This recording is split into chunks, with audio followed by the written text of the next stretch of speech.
Hello, bonjour les amis de la détection et tous les autres amis curieux de savoir ce qu'on peut présenter aujourd'hui pour l'usage de la détection. Aujourd'hui, donc après plusieurs mois d'utilisation, j'ai décidé de vous présenter le X-Pointer Weather, donc un produit qui s'appelle Detectix.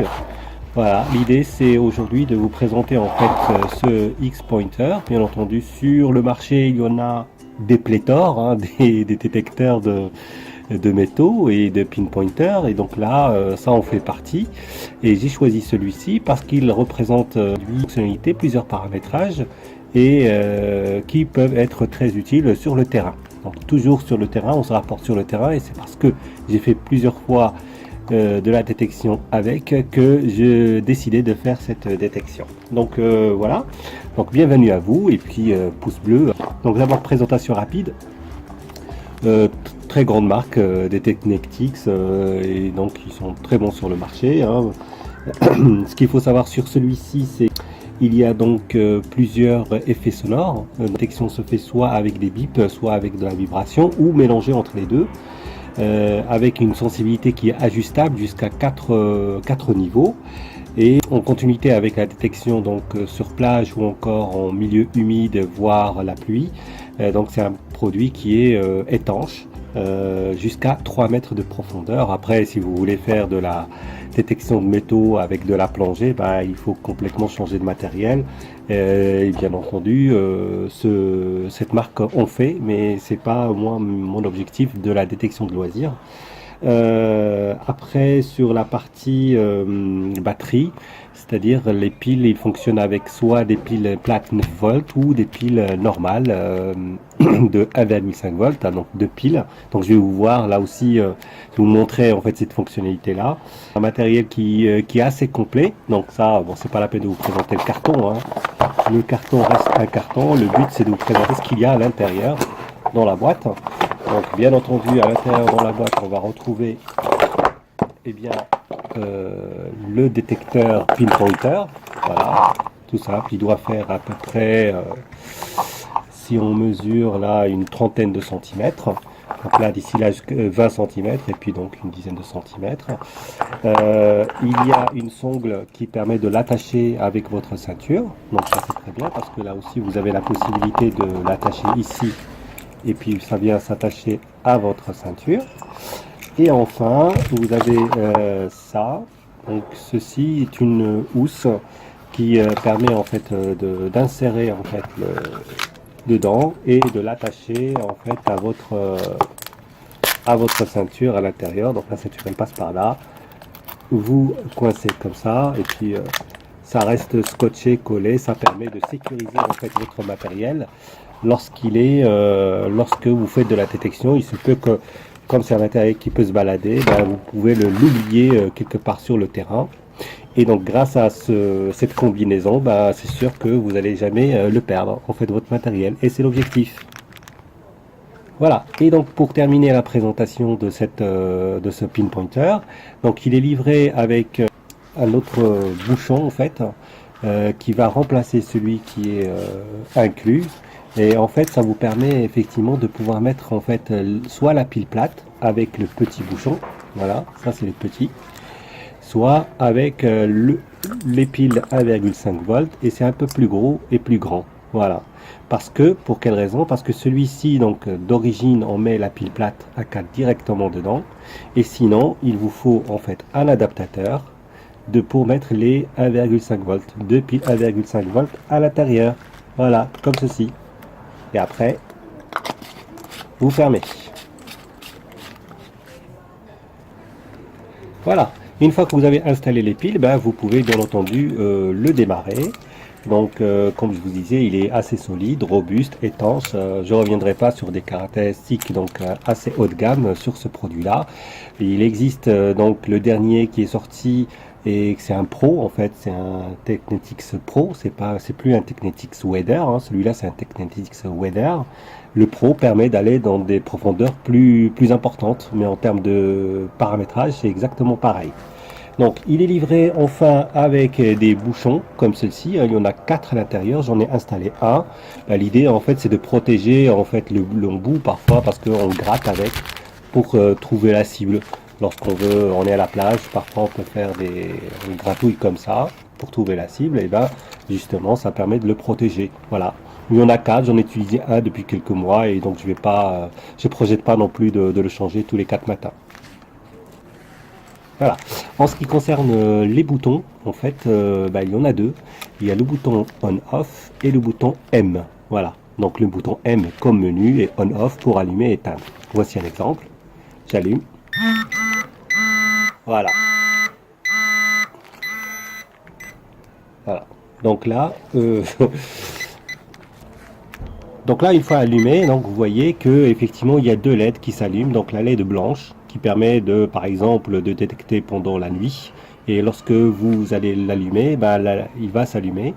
Et il y a un LED rouge qui s'allume lorsque il trouve la trouvaille, lorsqu'on s'approche de la trouvaille.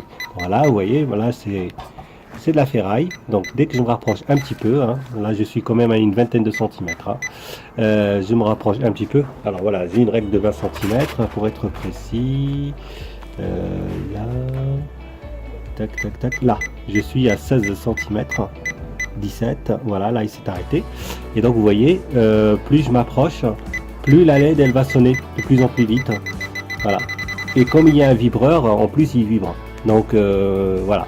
Alors, ce que je voudrais aussi vous conseiller, c'est que en fait, c'est un détecteur qui est consommateur d'énergie. Hein. Donc, si vous mettez la LED 1 plus la LED 2 plus le vibreur et en fonctionnement continu, la pile reste pas très longtemps.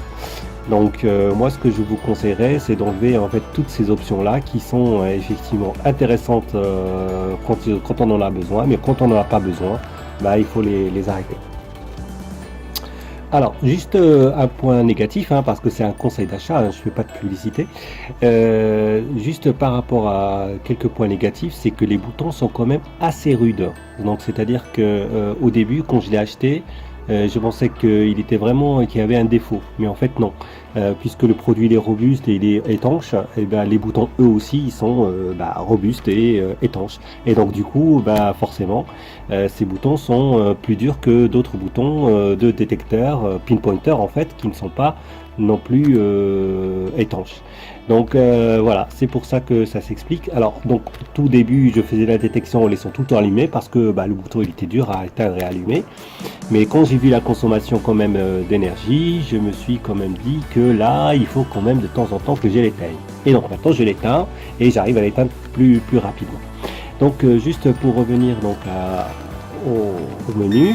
Donc ici je l'allume, comme je vous ai expliqué, tout est disponible. Donc dès que je me rapproche, il y a la LED qui s'allume. Donc si on veut enlever tout ça, il suffit simplement d'appuyer sur le bouton M pendant 4 secondes. 1, 2, 3, 4, et voilà. Et donc là, tout s'allume, ça veut dire que qu'est-ce que vous voulez faire, monsieur ou madame, vous appuyez sur le bouton M encore une fois. Ah, il a enlevé le LED rouge. Une autre fois, il a enlevé le blanc, mais il a remis le rouge. Une troisième fois, il a tout enlevé. Donc là, du coup, je suis en mode économie d'énergie et donc c'est beaucoup plus simple pour détecter. Pour finalement confirmer les choix effectués, il suffit d'appuyer sur le bouton on longtemps et en fait, c'est comme si vous l'éteignez et après, lorsque vous allez redémarrer, il va redémarrer avec les options que vous avez mis. Donc moi, l'option que j'ai choisie, c'est de laisser la LED rouge seule aujourd'hui pour la présentation. Donc là, vous voyez, dès que je me rapproche de la ferraille, il commence à vibrer et en même temps à mettre du son. Donc là aussi, pour le mode sonore, vous pouvez aussi le changer. Et donc pour ce faire, voici comment on le fait. Vous restez appuyé sur le menu. Voilà, et vous lâchez un petit peu. Donc là, il est en son tout seul. Je rappuie une deuxième fois. Voilà, là, il est sur vibreur seul. Et je rappuie un petit peu et je lâche. Et là, il fait les deux en même temps. Voilà. Donc, si vous voulez rester discret, je vous conseillerais de mettre juste le vibreur et de ne pas laisser la lumière. C'est beaucoup plus simple que ça. Si vous faites de la détection la nuit, il se peut que au coucher du soir, vous aviez besoin de la lumière, et je vous conseille de laisser le LED blanche allumé et puis la LED rouge qui vous indique dès que vous vous rapprochez de la cible, eh bien la faisabilité pour que vous puissiez creuser et trouver la cible rapidement. Alors bien entendu l'intérêt d'acheter en fait ce type de matériel est multiple. Pourquoi? Parce que en fait un détecteur de métaux, il a bien entendu une fonction comme le fichier F44 que je vous ai présenté en amont. Il a donc le pinpointer, donc c'est un minimum, hein. Bien sûr les détecteurs d'entrée de gamme, ils n'ont pas forcément la fonction PP, hein, le pinpointer qui permet justement de faire un rapprochement le plus précis que possible sur la cible. Donc alors qu'avec un détecteur de métaux comme le fichier F44, voilà, vous avez la possibilité de faire ça et en plus il vous indique la profondeur. Donc cette profondeur sur le fichier F45, elle est en INCH, c'est une unité de mesure anglaise ou américaine, je ne sais plus, mais l'idée c'est qu'il faut la multiplier par 2,5 pour obtenir les centimètres. Donc aujourd'hui, bien entendu, on va travailler en centimètres, et l'idée c'est de vous montrer une des fonctionnalités aussi du produit, c'est que en fait, vous allez pouvoir avoir 4 niveaux de sensibilité. Alors voici comment ça se présente. C'est tout simple. Il faut rester appuyé sur M et appuyer sur ON en même temps. Donc j'appuie sur M et ensuite je garde appuyé et ensuite j'appuie sur le bouton ON et je vais avoir un bip. 1, je lâche. Donc ça c'est sensibilité 1, sensibilité 2, sensibilité 3 et sensibilité 4. Voilà, sensibilité 4 ça veut dire que c'est le maximum. Donc on va essayer sur le maximum là. Vous voyez, la tête ferraille il est là et moi je suis à 20 cm ici, c'est le bout de la règle, et plus j'approche et peut-être que je vais détecter. Voilà, donc là je suis à 16 cm et je détecte le bout de ferraille qui est là-bas. Donc c'est très intéressant. Bien entendu, en fait, si je fais le niveau 1, voilà par exemple, là il faut que je me rapproche un peu plus.